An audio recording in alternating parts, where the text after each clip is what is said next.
El universo de The Legend of Zelda está construido sobre mucho más que espadas, templos y aventuras épicas.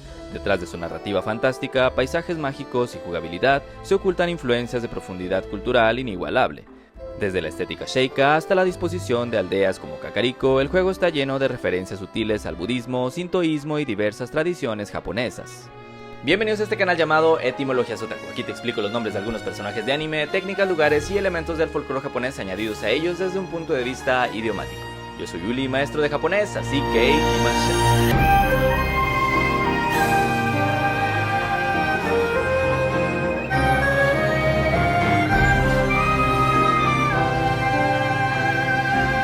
En este video especial, celebrando el lanzamiento de la Switch 2, vamos a recordar y analizar el lore de uno de los videojuegos más icónicos de Nintendo, The Legend of Zelda Breath of the Wild.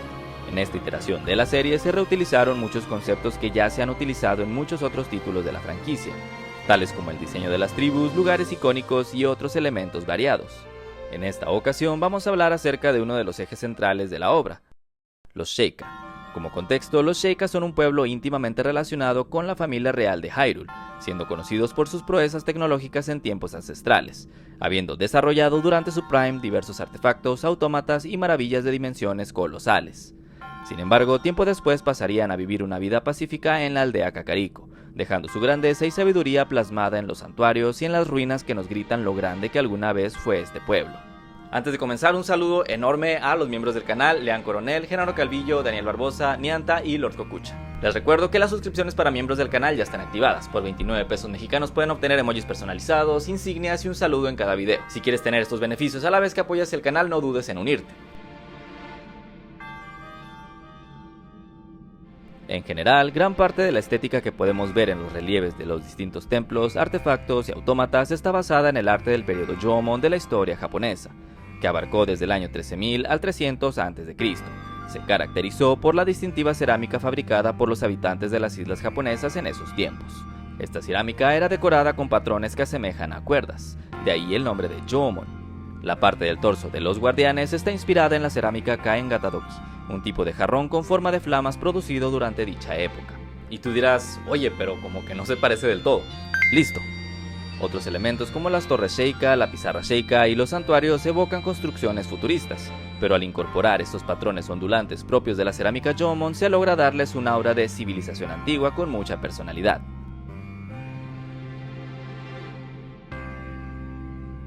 Estos titanes tecnológicos están inspirados en 4 animales: el elefante de agua, la salamandra de fuego, el ave de viento y el camello del rayo.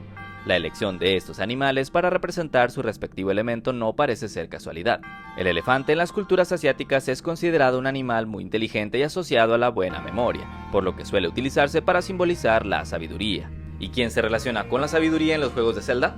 Así es, la mismísima Zelda, pero también la diosa Nayru, quien a su vez es comúnmente asociada al agua y venerada por los Sora. La salamandra ha sido asociada al fuego desde la época de los antiguos griegos, siendo el mismo Aristóteles quien lo describía como un animal con una maestría sobre el fuego, por allá del siglo IV a.C.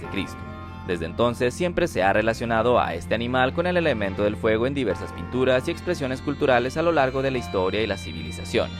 En cuanto al ave, supongamos que es un águila. En muchas culturas representa fuerza, valentía y libertad, por lo tanto no sorprende que ésta represente al elemento del viento. El camello es algo complejo, pues por un lado, al ser animales que resisten condiciones tan brutales como las del desierto, es lógico que representen la resiliencia y la perseverancia. Pero por otro lado, no encontré mucha información sólida que respalde su relación con los rayos. Esto que sigue, por favor, tómenlo con pincitas porque no tuve manera de comprobarlo. Según una base de datos que recopila información de libros que hablan acerca de yokais, encontré que un autor habló acerca de cómo, y cito, se dice que las bestias del trueno les temen a los camellos. Por lo tanto, donde habitan los camellos no caerán rayos. Pero solo pude dar con esa cita, ya que al intentar buscar el libro de donde salió ese extracto, la página estaba deshabilitada. Algo interesante es que, en el libro del arte oficial del juego, uno de los diseñadores comenta que se inspiraron en las máscaras rituales del sudeste asiático para el diseño de las bestias divinas. Esta región de Asia tiene varias tradiciones de danzas rituales, entre ellas se encuentra el topeng, una danza con máscaras extravagantes. Estas máscaras suelen ser muy ornamentadas especialmente alrededor de la cara, por lo que parece que esta estética se refleja adecuadamente en el diseño de las bestias divinas. Los santuarios también tienen una forma que recuerda a los jarrones antes mencionados. Aparte de los retos de cada santuario, una de las características más notables de estos lugares es que al fondo podemos encontrar a un monje Sheikah, quien le otorga a Link un orbe espiritual.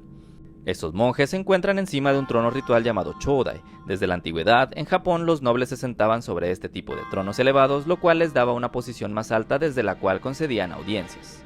A propósito de los monjes Sheikah, estos evocan a monjes budistas realizando una meditación. Pero no cualquier meditación. El Sokushinbutsu es una práctica religiosa que existió en lugares como Yamagata, en Japón. Consistía en que un monje con una disciplina extrema se automomificaba en vida. Esto como ofrenda para aliviar el sufrimiento de los demás o en preparación para el regreso de Miroku Bosatsu, el Buda del futuro que según ciertas creencias vendrá dentro de 5.600 millones de años a salvar a la humanidad. Estos monjes no eran vistos como muertos, sino como seres que trascendieron la vida y la muerte, entrando en una meditación eterna. Del mismo modo, los monjes de los santuarios en Breath of the Wild no esperan por el Buda del futuro, sino por el héroe que habría de salvar el reino de Hyrule dentro de miles de años. De este modo, una vez Link supera la prueba del santuario, estos cumplen su misión, desapareciendo entre el polvo. Sin embargo, aquí hay algo que me llamó mucho la atención y de la cual curiosamente no encontré casi nada de información. Y esto es la tela que cubre el rostro de algunos monjes. Esto puede ser una combinación de varios elementos. El primero es el uchioi. Esta es una tela de color blanco que se coloca en el rostro de los cadáveres, como una manera de proteger la dignidad del fallecido. Otro elemento que se me viene a la mente son las ofuda, las cuales son tiras de papel que funcionan como talismanes, utilizados para la protección. Uniendo todo esto, el cubrir el rostro de esta forma ha quedado en el imaginario japonés como una forma de transmitir una sensación de misterio, magia o religiosidad. El caso de los sombreros es un poco raro. Estos tienen de nombre kasa. El que tiene el monje Makoshi en específico pareciera ser un tipo de sombrero de paja llamado amigasa, normalmente utilizado precisamente por monjes y viajeros. Sin embargo, lo único que tienen en común es el trenzado en la punta, por lo que puede ser una combinación de este tipo de sombrero con otro llamado sugegasa, el tipo de sombreros que utilizaban los miembros de Akatsuki para darnos una idea. Por último, me parece interesante el nombre que escogieron para los santuarios en el idioma original. Estos tienen de nombre Hokora, el cual es el nombre de los santuarios sintoístas miniatura que se pueden encontrar a la mitad de algunas calles de Japón.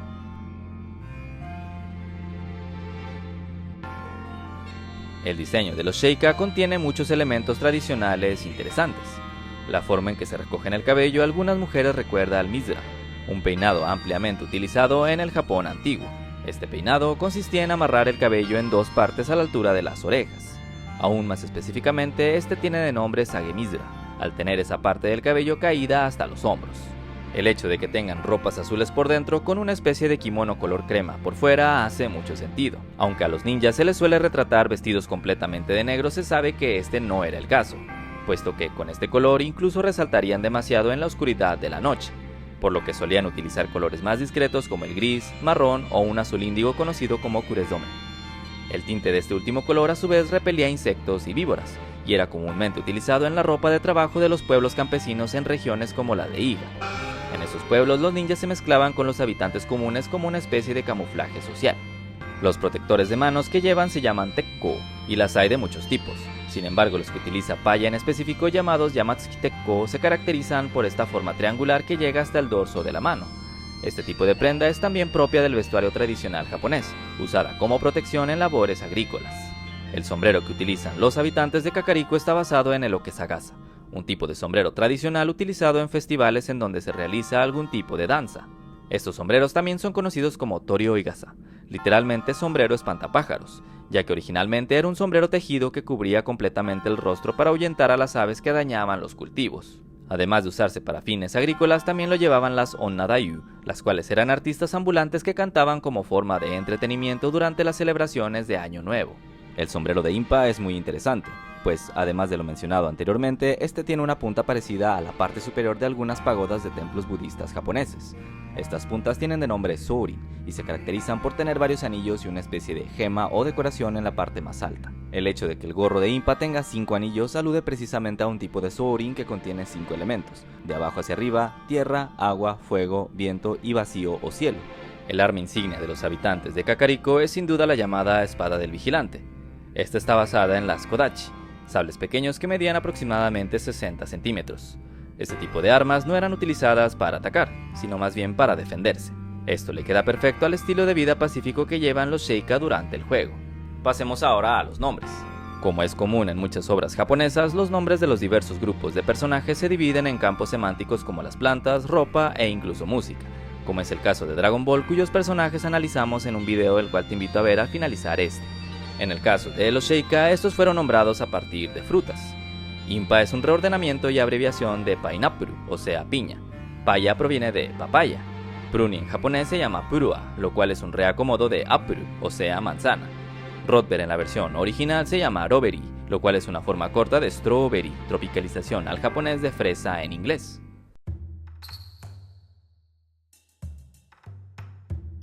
Para empezar, ¿alguna vez te preguntaste qué significa Kakariko? Esto, aunque parezca muy infantil, proviene de cocorico, el sonido que hacen los gallos en francés. Tomemos en cuenta que desde la primera vez que vimos esta aldea siempre ha habido cucos en el lugar, convirtiéndose en un icono de la franquicia y un elemento inseparable de lo que representa este lugar. Acompáñenme ahora a dar un tour por la aldea. Nada más entrar a la aldea, esta nos recibe con unos arcos de madera. Estos se asemejan a los llamados tori, los cuales podemos encontrar en la entrada de los santuarios sintoístas. Estos arcos nos marcan la entrada a un lugar sagrado, acentuando el encanto y la magia que guarda este lugar. Las casas, a su vez, asemejan viviendas del Japón antiguo, pues se tiene registro de este tipo de edificaciones desde el periodo Jōmon antes mencionado. Estas tienen de nombre Takayuka Soko, y su característica principal es que se encuentran elevadas por pilares de madera. Estas estructuras eran utilizadas como casas, pero sobre todo como almacenes para guardar arroz, maíz o trigo, protegiéndolos así de roedores y de la humedad. Otros elementos arquitectónicos de las casas de Kakariko recuerdan más bien a santuarios sintoístas. En específico, esas piezas de madera que sobresalen por los techos tienen el nombre de mune, y recuerdan mucho a un estilo arquitectónico como el del santuario de Ise, que se encuentra en lo que antes era la región de Iga y actual prefectura de Mie. Seguro que si menciona el término aldea oculta, a más de uno se nos viene a la mente las aldeas ocultas del mundo de Naruto. Sin embargo, este término es real. Se le denomina Kakurezato y eran pequeños asentamientos normalmente ubicados en lugares de difícil acceso, haciendo los puntos ideales para la defensa. Este tipo de pueblos se extendieron en muchas partes del país durante el Japón feudal. De igual forma, estos pueblos eran conocidos por ser el lugar de residencia de muchos ninjas, quienes pasaban sus días haciéndose pasar por campesinos y llevando una vida aparentemente normal. En el caso de Kakariko, el hecho de estar rodeado por montañas en una ubicación privilegiada resalta esta idea de aldea oculta. Hablando de montañas, ¿a alguien más le fascina la forma que tienen las montañas que rodean Kakariko? De alguna forma siempre he relacionado este tipo de paisajes con Asia Oriental y con Dragon Ball. Este tipo de formaciones tienen el nombre de relieve kárstico, siendo la ciudad de Yangshuo en China muy famosa por estos paisajes tan impresionantes, y asemejando el encanto que tienen muchas aldeas ocultas japonesas. A lo largo de toda la aldea también podemos ver numerosas estatuas de ranas. Incluso en el juego de Hyrule Warriors, algunas de las habilidades de Impa incluían invocar una rana. La respuesta a por qué se suele relacionar a las ranas y los sapos con los ninjas la pueden encontrar en mi video de los Sannin de Naruto, pero básicamente es porque en el cuento de Jiraiya el Galante, nuestro protagonista, quien es un ninja que viaja por el mundo, se encuentra con el sabio de los sapos, quien le enseña las artes mágicas de estos animales, pudiendo invocar así ranas y sapos gigantes o pudiéndose transformar directamente en ellos. Esta historia de Jiraiya fue muy conocida durante el periodo Edo, habiendo incluso muchos números de kabuki al respecto. A partir de ahí se quedó en el imaginario japonés una relación muy fuerte entre los shinobi y las ranas. Ahora los invito a hacer juntos un ejercicio de relajación. Cierra los ojos y dime, ¿cuántos sonidos logras escuchar? Puedes escuchar esas tablitas que hay colgando en toda la aldea y cuyo sonido produce una sensación relajante, ¿no? Esas tablitas, la verdad es que no encontré cómo se llaman, pero existen unas plaquitas de madera y papel muy parecidas llamadas tanzaka. Estas tienen diversos usos, como marcar lugares a manera de letrero, así como escribir canciones o poemas. Sin embargo, en este caso están siendo utilizadas como cascabeles de viento llamados furi. Aunque normalmente son de vidrio o metal, las hay también de materiales más rústicos como la madera, el bambú o incluso el carbón. Su función principal es el de ahuyentar malos espíritus, además de ser común que se utilicen durante el verano. ¿Sabes qué otra cosa se relaciona con el verano? Así es. Ese sonido característico, que también es muy típico de algunos animes, es el sonido de las cigarras. Lo más interesante es que, tanto en la vida real como en el juego, las cigarras suelen hacer este sonido durante la puesta de sol. En general, el sonido de estos bichos se añade con la intención de dar la sensación de atardecer de verano, proyectando a su vez sentimientos de nostalgia y melancolía. La incorporación de este sonido de fondo habla de la intención al detalle que tienen hasta en elementos tan minúsculos como estos. Siguiendo con este ejercicio, en la música podemos escuchar 3 instrumentos principales. El primero es el wadaiko, que es el que suena. Después el koto, que suena. Este es el instrumento que le da esa atmósfera de música oriental. Y por último el shinobue, que suena. Ese instrumento es el que le termina de dar esa aura de Japón antiguo tan característica. Creo que ya hablamos de todo lo que se relaciona con Zelda y los Sheikah, pero como que falta algo.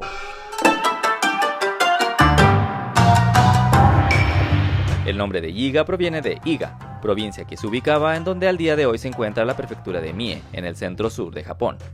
Esta región era conocida por ser un lugar de difícil acceso, el lugar ideal para las aldeas ocultas, así como por ser un centro importante en donde se practicaba el ninjutsu o el arte de los ninjas.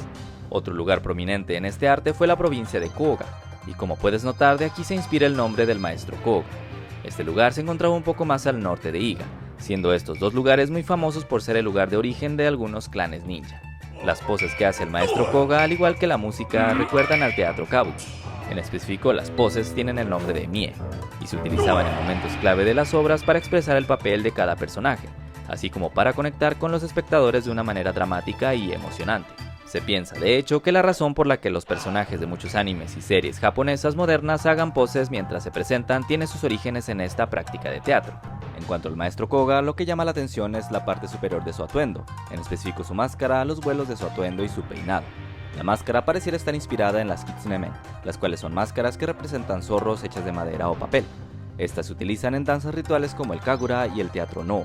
Su cabello pareciera ser una versión caricaturesca del chonman, un estilo de cabello utilizado en muchos periodos de la historia japonesa. Aunque los hay de muchos tipos, pareciera estar inspirado en este en específico, utilizado en el periodo Muromachi. El curioso elemento que lleva a la altura de la cabeza recuerda a la moda europea que se introdujo a Japón durante el siglo XVI. En esta época, Japón comerciaba con países europeos como España y Portugal, por lo que algunos señores feudales adoptaron modas como este tipo de capas o cuellos plisados. Con esto se le termina de dar al maestro Koga esa aura de orientalidad, a pesar de tener elementos occidentales, mezclada con esa energía exótica y teatral que lo caracteriza. Alto ahí. ¿Ves esos símbolos? Esos caracteres extraños no están ahí por casualidad. Son parte de una serie de 9 gestos manuales llamados Kujigo Shinbo, utilizados en el budismo esotérico y algunas escuelas del ninjutsu como forma de protección o encantamiento. Cada uno de estos gestos manuales representaba una sílaba, la cual a su vez representa los siguientes conceptos: Rin, poder; Pyo, energía; To, armonía; Sha, curación; Kai, intuición; Jin, conciencia; Retsu, dimensión; Zai, creación; y Zen, absoluto. Estos símbolos son representados en los caracteres que aparecen con los miembros del clan Yiga por solo sus iniciales de nuestro alfabeto. Y bueno chicos, eso es todo por este video, pero antes de terminar un saludo muy especial a Smeller B, quien fue la primera persona que adivinó de qué iba a tratar este video. Muchísimas gracias a todos los que propusieron este tema desde hace ya varios videos, en especial a Ryokai. Desde que me comenzaron a comentar y a proponer esta idea para un video, yo me pinté solito porque la verdad es que a mí me gusta, soy demasiado fan de la franquicia de The Legend of Zelda. Y con lo que voy a decir a continuación a lo mejor voy a revelar un poquito mi vejez, pero el primer juego de la franquicia que jugué fue The Legend of Zelda: A Link to the Past para la Super Nintendo. Yo creo que Zelda ha sido una franquicia súper consistente en cuanto a la calidad de los trabajos que ha hecho, porque no sé, escuchas un Zelda, que va a salir un Zelda y tienes la certeza y la garantía de que va a ser un juegazazo, al menos los de la línea principal. Y pues eso, todo lo que tenga que ver con Zelda le tengo un cariño enorme, así que muchísimas gracias por permitirme hablar de esto. Que por cierto, no hablé absolutamente nada de Tears of the Kingdom y de ahí hay mucha carnita de la buena, así que obviamente pueden esperar un video de eso en el futuro. Y bueno, aquí hablando de un tema un poquito más personal, les quiero agradecer su paciencia para esperar estos videos grandes de Etimologías Otaku. Lo que fue el mes de mayo y el mes de junio fueron meses excepcionalmente ocupados, o sea, tuve una carga de trabajo intensa. Hasta hace poco estuve trabajando en un colegio dando clases de japonés, más aparte tenía mis clases que doy de manera online. Tenía también el trabajo que siempre hago de redes sociales, la elaboración de este video. Se me ocurrió la maravillosa idea de meterme a un diplomado justo ahorita. Y si aquí hay alguien que tenga más de 30, no me dejará mentir que el simple hecho de mantenerte con vida, de existir, ya te consume mucho tiempo y energía. Así que pues bueno, sin más por el momento me despido. No olviden dejar su like, suscribirse, comentar o interactuar de cualquier manera para beneficiar al algoritmo. Que tengan un muy bonito día. Arigatou gozaimasu.